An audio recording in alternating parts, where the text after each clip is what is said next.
All rise. Support court with Judge Van der Bee is now in session. Judge, this is case number JVB 1063, Ford case. Thank you. You're welcome. You all may be seated. Okay, Ms. Ford, you brought this case before the court. What's going on?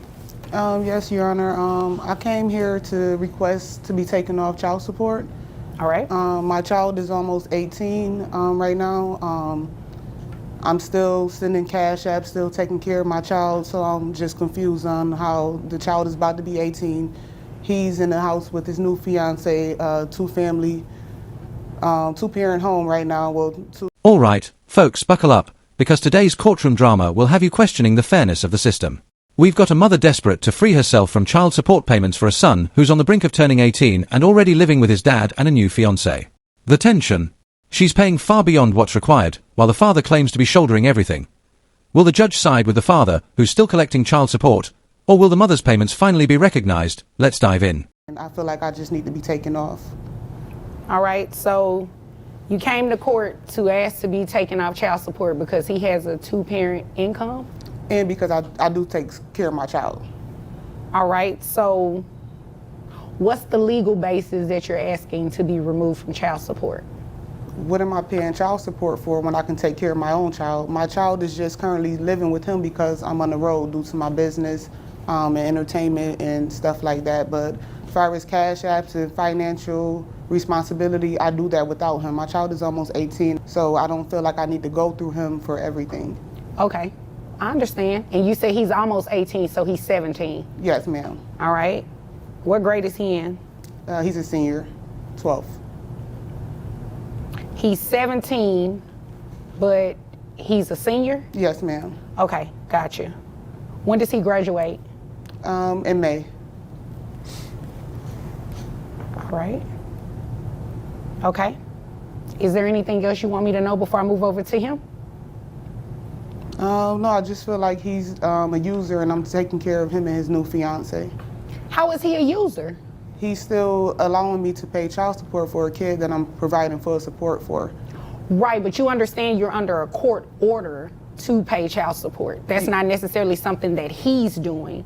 That's what the court did the first time. You understand that, right? Yes, but I just feel like he could have denied it or even spoke up and told you guys that I'm taking care of the child financially. Why would he do that? Because he don't need my money. I'm taking care of my own child. Well, let's play devil's advocate a little bit. Will you have done that for him if the roles were reversed? Yes, ma'am. You would have opted not to put him on child support? If he's already provided financial responsibility, exactly, I wouldn't have done that. I don't believe that. Okay. I don't know. You know, I see a lot of things when I'm sitting up here, right? So I can't. What a twist.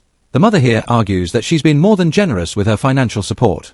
And while she may be sending extra money for her son's needs, the key question is, why doesn't she simply go to the court and request a reduction or a change? The judge asks a crucial question. Would you have done the same if the roles were reversed?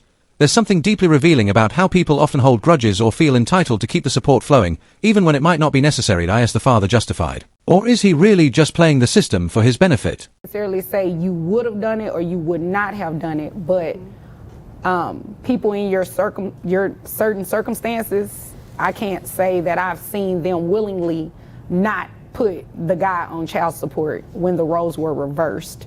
So I don't see why that even matters, you know, that you take care of your child, the child lives with him, so you should be paying child support. You'd agree with me, right?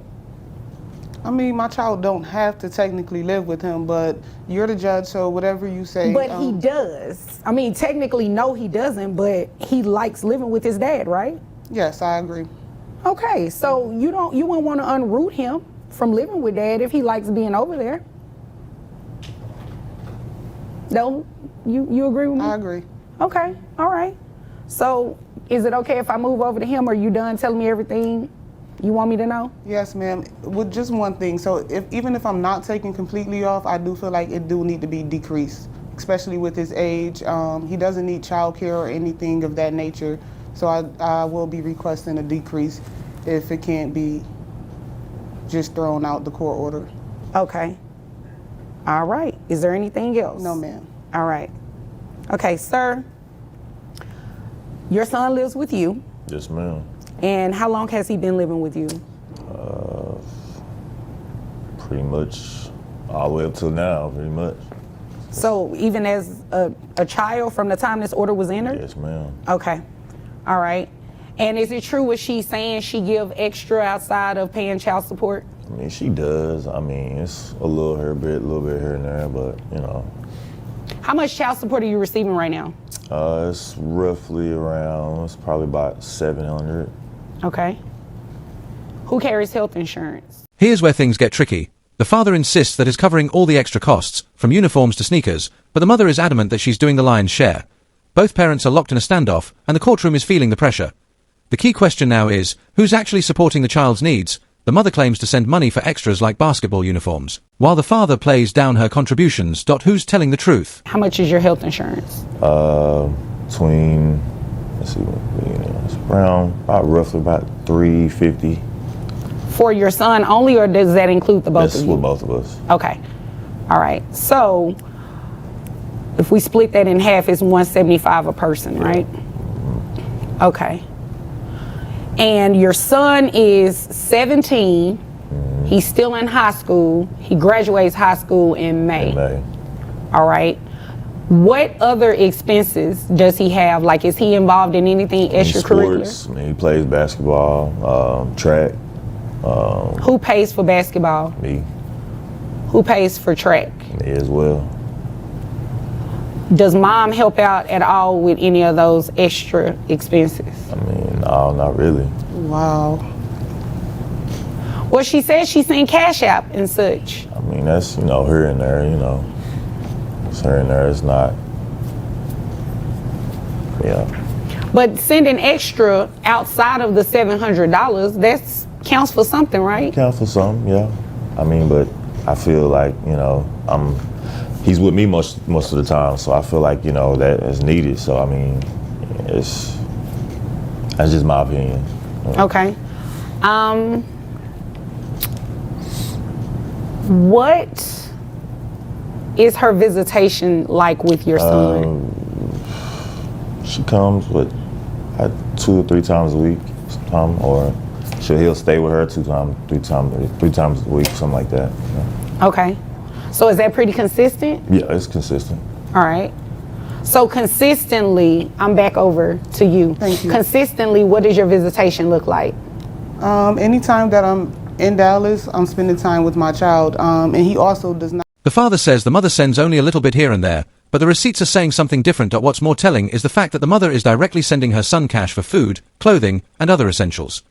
The father's refusal to recognize these contributions paints a picture of someone who wants to maintain control, even if it means ignoring the mother's active role in her child's life. Is this an unfair game? Or are both parents being stubborn in their own ways? Of that nature for him. He lives with him, so he has to be. No, ma'am. I drops all that off. I'm a fashion designer and I have my own clothing line. So my child is always provided with clothes and sneakers, everything he needs for basketball, uniforms and stuff. I cover that. When he needs shoes, He just said he pays for it.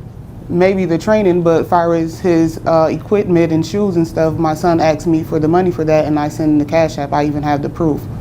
So Does she do that? I'm paying for that stuff. I don't know what she's talking about.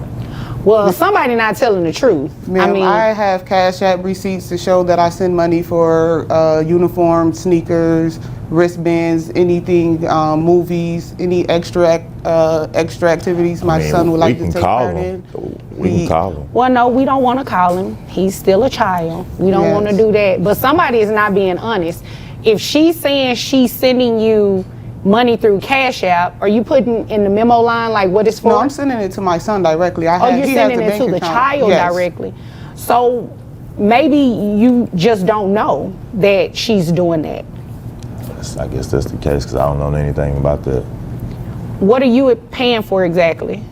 As far as, I mean, uniforms, I mean, his everyday, I mean, food, I mean, clothes, I mean, everything he has to do. She's saying she provides. At this point, it's clear that both parents are playing tug-of-war with their son's well-being. The father's trying to justify keeping the child support as is, while the mother, fed up with being disregarded, claims she's already more than doing her part. $600 a month for sneakers, food, and other activities. yet is still collecting child support. Is it possible that the father is getting away with too much? Or does he have a valid reason for keeping it in place? This is where the legal system needs to step in and create some balance.